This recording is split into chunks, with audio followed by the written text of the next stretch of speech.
представлю вам очень интересную тему – сравнительный анализ сходства английских и якутских слов с сопоставлением происхождения и развития заимствованных однокоренных слов. Все слова языка когда-то откуда-то в него попали, и это относится к любому языку. Такое явление можно сравнить с населением Америки, которое полностью состоит из иммигрантов.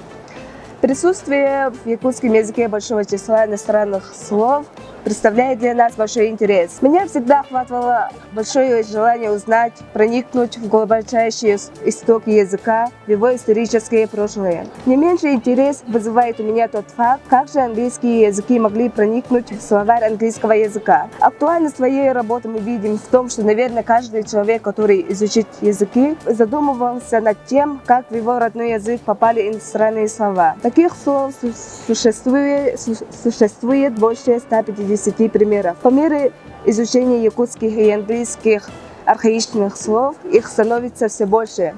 Поэтому я решила создать словарь английских и якутских заимствованных слов. Цель выявления и сопоставления сходных слов в истории возникновения и формирования английского и якутского языка. Для реализации данной темы необходимо решить следующие задачи: описать историю происхождения английского языка, описать историю заимствования якутских слов с английского языка и выявить новые сходные якутские и английские слова. Предметом исследования являются английские и якутские однокоренные сходные слова.